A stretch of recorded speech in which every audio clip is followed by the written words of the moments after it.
जय श्री राम, जय श्री कृष्णा, जय श्री राधे। दोस्तों, भगवान की ऐसी महिमा है जो कि उनके आज्ञा के बिना एक पत्ता नहीं हिलता है। उनके आज्ञा के बिना कोई भी कितना भी सामर्थ्यवान हो कोई कुछ कर नहीं सकता है। कितना भी कोई विद्वान हो कोई कुछ कर नहीं सकता है। उसका जीवन में कोई मूल्य नहीं होगा जब तक प्रभु की इच्छा नहीं होगी, प्रभु का संग नहीं होगा, तब तक वो कर ही नहीं सकता है। जैसे उसी में से कवितावली में तुलसीदास गोस्वामी तुलसीदास महाराज जी ने, बाबा ने ऐसा लिखा है तो थोड़ा सा उसका वर्णन करना जरूरी हो जाता है। हमारे सनातन से यदि आप जुड़े हुए हैं, हमारे धर्म से यदि जुड़े हुए हैं, सनातन संस्कृति से जुड़े हुए हैं, यदि सनातन संस्कृति को जानना है तो रामचरितमानस जी का, कवितावली, दोहावली जी का अध्ययन करिए। थोड़ा थोड़ा मैं उससे इसीलिए इस वीडियो में बताने जा रहा हूँ कि आपको थोड़ा सा उसका लाभ मिल सके। लिखे हैं उसमें, अरे भूमि भूमि पाल ब्याल पालक पताल नक पाल लुक पाल जेते सुभट समाज है। कहे मनवान जतु धान पति रवरे को मन हुआ काजू आने ऐसो कौन आजू है। जारत इस बम राम केहू पावक समीर सिय स्वासु किसु इस बम ताबिलो को बानर को ब्याजू है। जारत पचारी फेरी फेरी सो निसंकलंक जहाँ बाको बीरु तो सो सुर सिर ताजू है। यानी कि तब मल्लवान कहने लगा, पृथ्वी में जितने राजा है, पाताल में जितने सर्पराज है, जितने स्वर्ग के अधिपति और लोकपाल है, और जितना वीरों का समाज है, हे राक्षसेश्वर, माने रावण से कह रहा है, उनका मूल्यवान नामक कोई उनका जो मंत्री है वो कह रहा है, किंतु यह अग्नि तो श्री रामचंद्र जी का क्रोध है और वायु जानकी जी का श्वास है। और देखो, बानर के रूप में ईश्वर की प्रतिकूलता ही है। बानर तो बहाना मात्र है। मैं आपको बताया ही हूँ बानर कौन था। रुद्र अवतार है, भगवान शंकर के अवतार है हनुमान जी। इसी से तुम्हारे समान सुर शिरोमणि बांका वीर मौजूद है। वहीं बार बार इस बलपूर्वक किसी प्रकार की शंका न करता हुआ लंका को जला रहा है। पान पकवान विधि नाना के संधानो सिद्धो विविध विधान धान बरत बखारही। कनक किरीट कोटि पलंग पटोरे पीठ काढ़त कहार सब चरे भरे भारही। प्रबल अनल बाढ़े जहाँ काढ़े तहाँ ढारे झपट लपट भरे भवन भंडारही। तुलसी अगारु न पगारु न बच्चारो बच्चो हाथी हाथ सारे जरे घोरे घोरे सारे। यानी अनेक प्रकार के पेय पदार्थ, पकवान, अचार, सीधा, चावल, दाल इत्यादि और अनेक प्रकार के धान बखार में ही जल रहे हैं। करोड़ों सोने के मुकुट, पलंग, पिटारे, सिंहासन निकालने में कहार लोग भार लिए हुए हैं, जल रहे हैं। प्रबल अग्नि के बढ़ जाने से जो वस्तुएं जहाँ निकाल कर रखी वहीं जल गई तथा अग्नि की झपट और लपट घर तथा भंडार, लपट घर और भंडार में भर गई। गोसाई जी कहते हैं कि न तो घर बचा, न दीवार बचा, न बाजार बचा, हाथी हाथी खाने में और घोड़े घोड़सार में ही जल गए। हट बट हटुक पिघल चलो घिसो घनो कनक कराही लंक तल पतिताय सो। नाना पकवान जातु धान बलवान सब पागी पागी ढेरी किन्हीं भली भांति भायसो। पाहुने कृषानु पव मानसो परोसो हनुमान सन कानी के जेवाए चित चायसो। तुलसी निहारी हारी नारी दय गारी कहे बावरे सुरारी बैरु किन्हु राम रायसो। वाह! बाजार तथा राह में ढेर ढेर सोने का घी के समान पिघल पिघल कर बह रहा है। अग्नि के ताप से सोने की लंका रूपी कड़ाही खदक रही है। वाह! प्रभु की क्या कृपा है भाई। देखिए, प्रभु से बैर करने का यही नतीजा होता है। आप सोने का महल, हीरे का महल रखेंगे, वो भी जल के राख हो जाएगा। यहाँ पे क्या हो रहा है बता बेटिए कि बानर का जो क्रोध है, वो अग्नि जो है वो श्री राम जी का क्रोध है, समझ लीजिए। हवा जो है जानकी जी का श्वास है। उसमें बलवान राक्षस रूपी अनेक प्रकार की मिठाइयों को बड़े प्रेम से पाक कर खूब ढेर लगा दिया। सारे राक्षसों को उसी में पाक दिया। पाकने का मतलब कि उसी में छान दिया तेल के जैसा।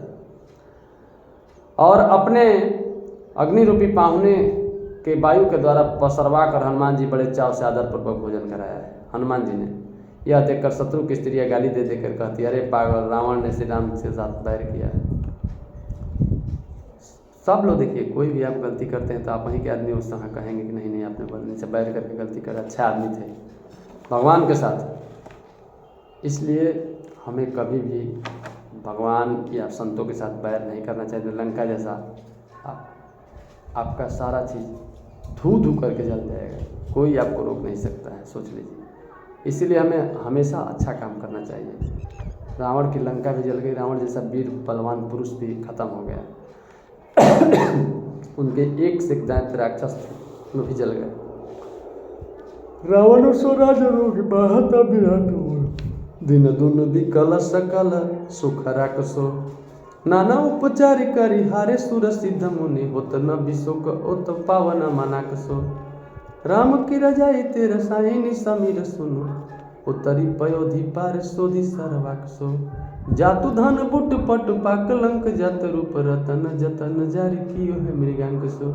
विराट पुरुष के हृदय से रावण रूपी राज रोग बढ़ रहा था, जिससे व्याकुल होकर दिनों दिन समस्त सुखों से हीन होता जाता था। देवता सिद्ध और मुनिगण अनेक प्रकार की औषधि करके हार गए, परंतु वह न तो शोक रहित होता था, न ही कुछ चैन पाता था। तब श्री रामचंद्र जी की आज्ञा से रसवैद्य हनुमान जी ने समुद्र के पार उतर कर और लंका रूपी शिकार को ठीक करके राक्षसी रूपी बुड्डियों के रस में लंका के सोने और रत्नों को यत्नपूर्वक फूंक कर मृगांग एक प्रकार के रसा से विशेष प्रकार का बना डाला। सबको फूंक के अपनी औषधि बना डाला। इसकी औषधि इस दुनिया में जितने पाप भरे थे, दुख रोग व्याध भरे थे, उनको इलाज करने का औषधि का एक उदाहरण दिया गया।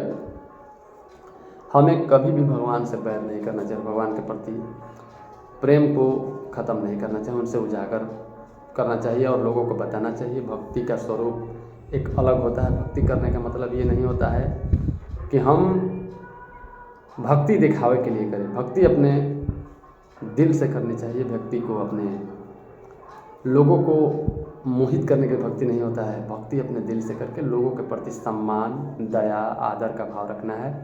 एक दूसरे के प्रति हमें कभी भी जलना नहीं है, चाहे वो आपका दुश्मन ही क्यों ना हो, क्योंकि दुश्मन उसके शरीर से नहीं है, दुश्मन उसका शरीर दुश्मन आपका नहीं है, उसका मन जो है वो दुश्मन बना हुआ है आपका दुश्मन, वो मित्र भी बन सकता है। इसलिए कभी भी किसी से बैर नहीं करना चाहिए। यदि हम बैर कर रहे हैं तो हम फल भोगने के लिए तैयार हो जाए, क्योंकि जानते हैं भगवान से बैर, संतों से बैर, अच्छे लोगों से बैर करने का नतीजा बड़ा बुरा होता है। इसलिए कभी नहीं करना चाहिए। इसका रिजल्ट है भाई, नहीं करना है। यदि आप करते हैं तो समझिए कि आपका वो विनाश निश्चित है। लिख लीजिए उसी दिन किसी कॉपी पे, तब करिए, उसके बाद देखिए, और उसका हरासमेंट उसी दिन से चालू हो जाएगा, कुछ न कुछ कमी होता जाएगा। क्योंकि पाप है ना, जो पुण्य किया उसमें से कटेगा पहले, उसके बाद जब जीरो हो जाएगा तो एकदम चरम सीमा, तो आपका स्थिति खराब हो जाएगा। आपको रोग होंगे, व्याध होंगे, परेशानी होंगे, दुख होंगे, नाना प्रकार के कष्ट आएंगे। आप सोचेंगे कितना मेहनत कर रहे हैं, इतना ही कर रहे हैं, तो पर भी कुछ नहीं हो रहा है। नहीं, उससे नहीं मतलब है भगवान के प्रति आप उनके चरणों में कितना आपका प्रेम है, उनसे कितना आपका लगाव है। आज हम लोग दिन भर बैठ के भजन कर रहे हैं, इसको देख रहे हैं, कह रहे हैं, इसका बेनिफिट है भाई। अब बेनिफिट क्या है कि हमको धन कोई नहीं उजल दे रहे हैं, हमको कोई धन बहुत नहीं दे रहे हैं, हमारे को इतना बढ़िया लग रहा है, फीलिंग इतना बढ़िया हो रहा है कि लग रहा है कि स्वर्ग में मेरा कितना सुख नहीं पा लेगा जितना मैं इनके चरणों में रख के यहाँ बैठ के सुख पा रहा हूँ। देखिए भगवान ने मुझे दिया है यहाँ पे, मैं इसको लेकर अपना इसी में बैठ के अपना भजन भाव कर रहा हूँ। मेरे को कितना आनंद आ रहा है, और लोग भी आएंगे, उनको भी आनंद आएगा। धीरे धीरे में व्यवस्था हो रहा है। ये सब भगवान का, कुछ नहीं था मेरे पास, मैं धीरे सब कुछ भगवान ने मुझे दे दिया। मैं उसको और उनसे चरणों के नज़दीक आता जा रहा हूँ धीरे धीरे। इनसे इतना लगाव है भगवान से, देवी देवता से, इतना मेरे मन प्रफुल्लित रहता, लगता है अंदर कुछ रोग ही नहीं। बहुत सारा रोग हो गया था अंदर में। उस रोग को यदि हम दिखाने जाते तो कहते कोई बहुत बड़ा भयानक रोग, मैंने गया ही नहीं, मैं छोड़ दिया। जिस तरह आप रखेंगे मुझे, आप समझिए, आप ठीक करिए इसको। आपका काम है, ठीक करिए, चाहे रख लीजिए, मत करिए। ये आप ले जाना होगा, तब कोई रोक सकता है क्या मुझे? इसलिए मैं उन्हीं के आश्रय में ठीक होकर आज मैं यहाँ पे मैं यहाँ पे विचार। हाँ, मैं एकदम टोटल जितना खराब काम कर रहा था, गाना लिखना, भोजपुरी गाना लिखना, चाहे कुछ भी करना, मैं भजन लिखने में, भजन करने में मैं एकदम पूरी तरह से लीन हो गया। मैं अपना रास्ता चेंज किया, मुझसे गलती हो रहा था, इसलिए हम उस गलती को स्वीकार करते हैं। मैं बहुत बड़ा पापी हूँ, मैं बहुत बड़ा अधर्मी हूँ, मैं बहुत बड़ा विधर्मी हूँ, मैं बहुत बड़ा नीच हूँ। मैं भगवान के सामने स्वीकार करता हूँ, आप लोगों के सामने। इसलिए मुझे अबले नशैनी अब ना नशेगा, मुझे अबले नशा गए, अब नहीं नशाना है। ये हर व्यक्ति को करना चाहिए। ऐ करने से क्या फ़ायदा मिलता है कि आपको इनका बड़ा आशीर्वाद मिलता है। पश्चाताप जब आप कर लेंगे ना, तो पश्चाताप के बड़े ये भूखे होते हैं। भक्त के भाव के भूखे, पश्चाताप कर लीजिए, आपको कितना भी बड़ा ये करेंगे। लेकिन हाँ, एक बात दोबारा नहीं। बार बार आप गलती करेंगे बस तब नहीं माफ़ होगा, तब आपको भोगना है, निश्चित तैयार है। हम लोग भी दोबारा गलती करते हैं, लेकिन फिर भी हम लोग सोचते हैं भगवान मेरा, पहले ये उनसे चरण में विनती ये करते हैं कि आपके चरणों में मेरी रति बनी रहे, मेरे से फिर कोई गलती ना हो। लेकिन संसार में हम लोग भी व्याप्त हैं, माया मोह में हम लोग भी लिप्त हैं, गलती होता ही है। अपने कमिटमेंट को इनको द्वारा भूल गए हैं किए हुए, अपने जो हम इनसे वादा किए थे सब भूल जाते हैं। तो भूल जाते हैं तो इससे अच्छा है कि हम इन्हीं के चरणों में लगे रहें, प्रेम रहें मेरा, बस सीधा बात है। इसीलिए मैं बैठ के अपना भजन कीर्तन करता हूँ, आप लोगों को भी थोड़ा मोड़ा बताता हूँ। इसलिए भगवान के प्रति आपका प्रेम कभी कम नहीं। देखिए प्रेम कम होगा, उनसे बैर होगा तो उसका रिजल्ट भोगने के लिए भी तैयार रहिए। इसलिए आप भगवान के प्रति कभी समर्पण कम मत, समर्पण कर दीजिएगा, आप जैसा करेंगे, आप अपना कर्म करिए। अब कर्म ये मान के कर रहे हैं कि हमको भाई अब करना है, बैठे करेंगे क्या, देखिए उसका रिजल्ट, उसका फल, इतना फल मिलेगा कि उसका कोई तोड़ तरेगा। दूसरे को मत देखिए, दूसरा क्या कर रहा है, वो कैसे कमा रहा है, उसका धन बढ़ रहा है, क्या हो रहा है वो समझिए, उसका जान बढ़ रहा है, प्रतिष्ठा, वो तो उसकी बात है। हमारा अपना धर्म है, अपना कहाँ करेंगे कैसे करेंगे उससे मतलब नहीं है। अभी नहीं कि उसके वो कर रहा है तो हम करें, ऐसे करेंगे आगे बढ़, नहीं नहीं नहीं नहीं नहीं नहीं, मुझे नहीं करना है, मुझे भगवान के चरणों में रहना है। ये मुझे जो मार्गदर्शन करेंगे उनके मार्गदर्शन के मैं एकदम दास हूँ, भिखारी हूँ, मैं उनके नीचे का पैरों का धूल हूँ। जहाँ उड़ाएंगे फूंक देंगे वहाँ मैं उड़ के चला जाऊँगा। मेरा एक सबसे बड़ा यही चीज़ है। धन्यवाद। जय सिया राम, जय श्री कृष्ण।